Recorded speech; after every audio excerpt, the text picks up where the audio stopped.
So I've been having issues out of my trolling motor. I got a Minn Kota Ultrex on the boat, and been having some power steering issues, so it won't power steer when you push the pedal forward or back. It's really solid, like there's something underneath the pedal that's not allowing it to go forward or back. So I called Minn Kota. They sent me a part, got some instructions, and we're going to put it in. So for those of you who don't know, I'm a mechanic by trade. I'm a forklift technician, and so I should be able to do this. I'm mechanically inclined, and you know, we'll wing it, and we'll see how the process is, and hopefully by the end of this video you will know how to fix this issue if you have it on your Ultrex. Well, let's get started. So first thing I've already done, I went ahead and pulled the pedal off, and I started taking these screws out per the instructions. And so you want to get you a nice drill here with a Phillips head screw. So we're going to take all these out and yeah, access the back of this trolling motor, and then we got to knock a pin out and get the pedal completely off. So anyway, let's go ahead and do that.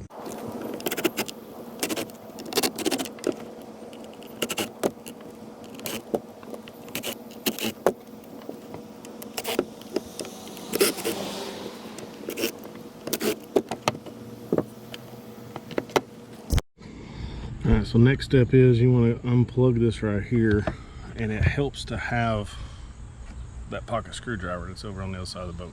So let me grab that.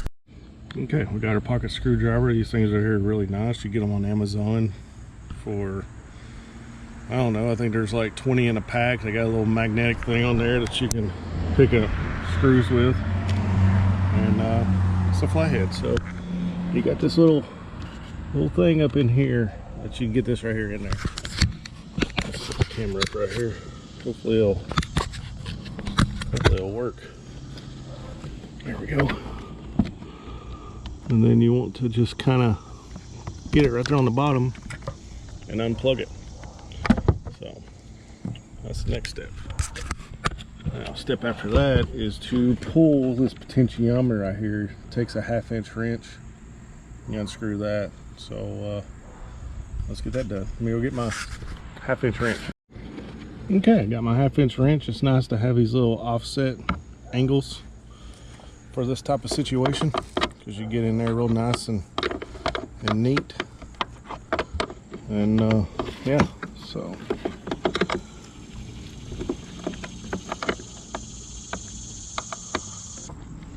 okay, now once you get it out, take the nut and the washer off and set it off to the side so it don't get lost. And there we go, we're out. Now, like I said, there's instructions here, so it's highly recommended that you follow these instructions. So now that we've already got the 1/2 inch, now we got to use a 3/16 inch punch and punch out this pin. Okay, we got our hammer. Let's set this over here. Move these screws over here. We have our punch, we have our hammer, and we have to drive it out that way from the speed control side, because it's got a bevel on that side. So you can't drive it out this way, you have to drive it out that way from the speed control knob. So let's do that.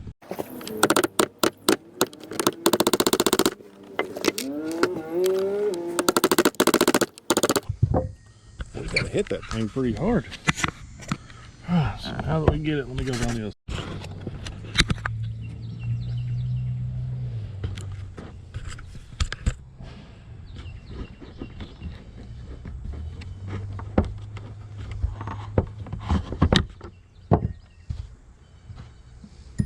Set that right there, pins out.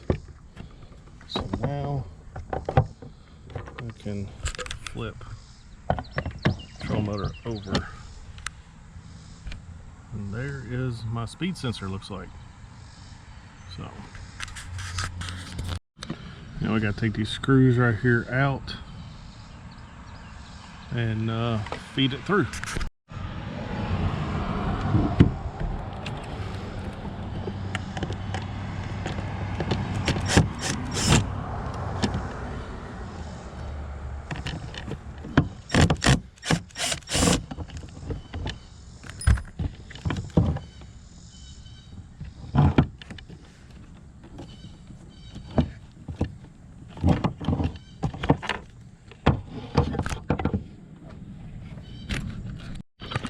So now once we get that off, you got to take your plug that you disconnected right in there and pull it through.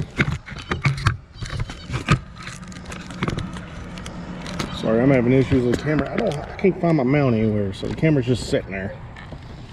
Anyway, pull it straight through, and there we go. We are out. So, and then you take these screws right here out, pull the steering thing completely off.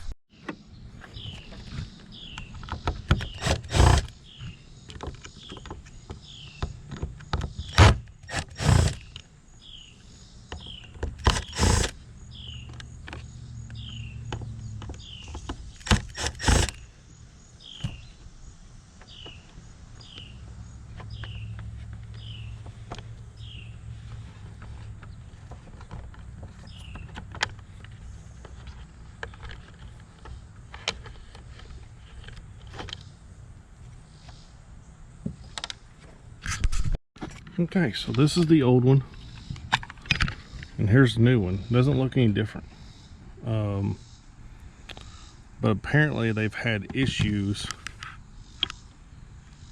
They've had issues out of these with the water getting into them and causing them to malfunction.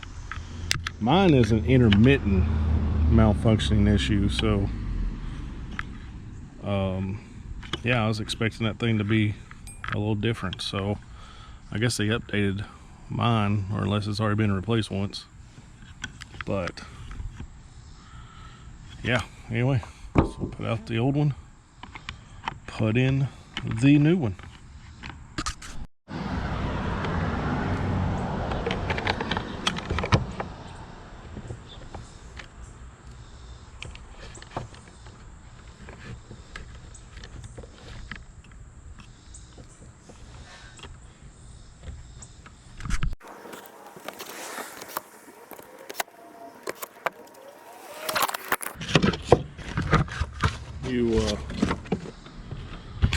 You want to hand tight these things, not with a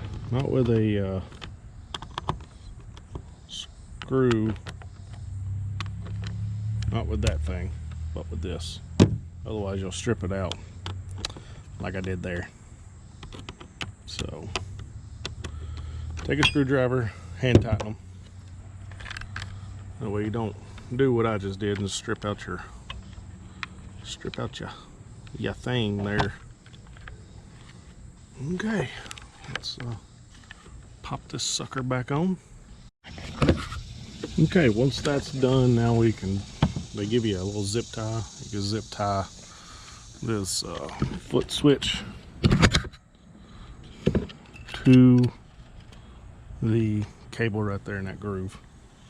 So let me do that.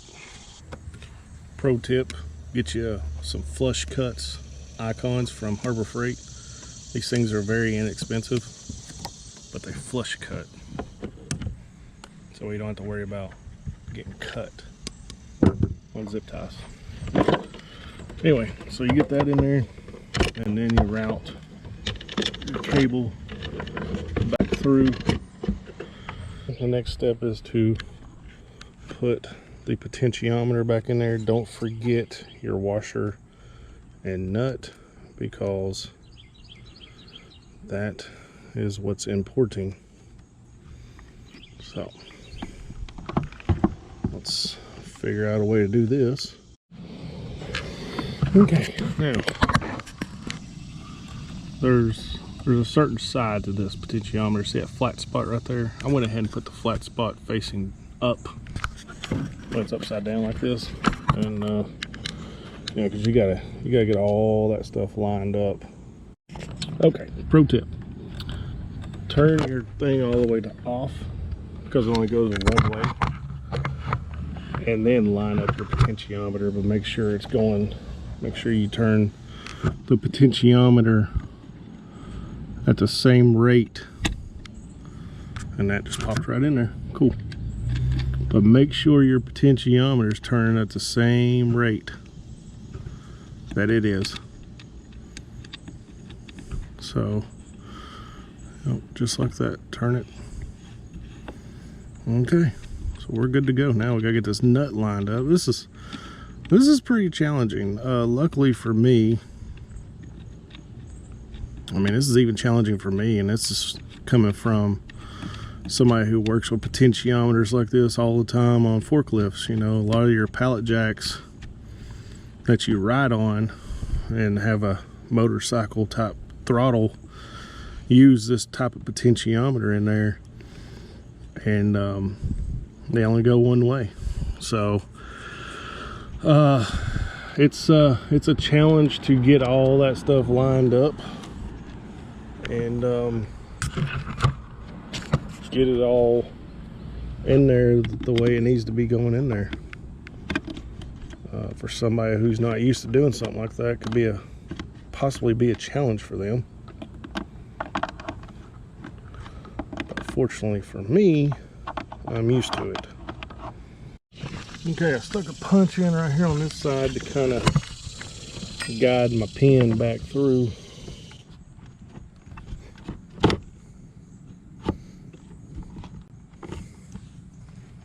Get my hammer.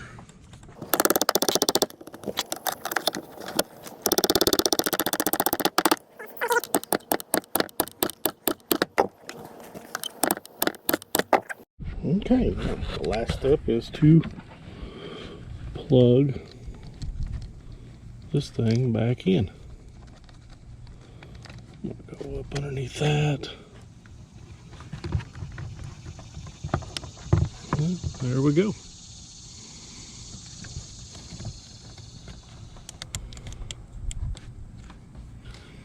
And it's pretty much done, besides putting this cover back on. So let's do that.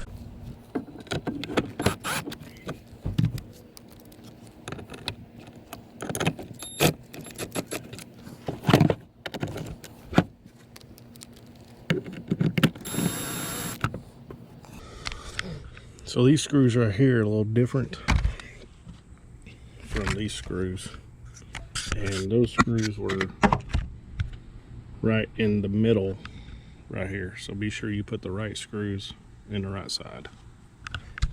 Again, you don't want to tighten them down too tight with a screw gun, because you could strip that plastic out.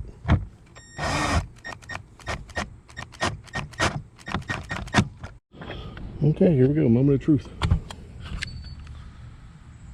Trolling motor's on. Ooh, and she works.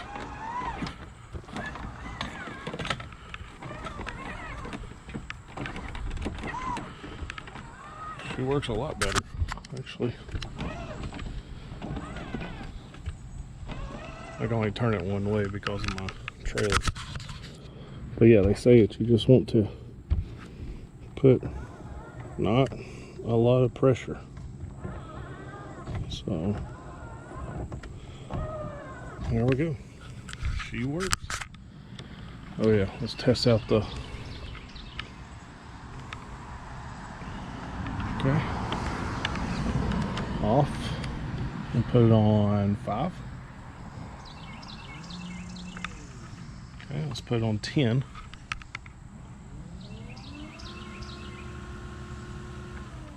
There we go. That works. Well, there you have it.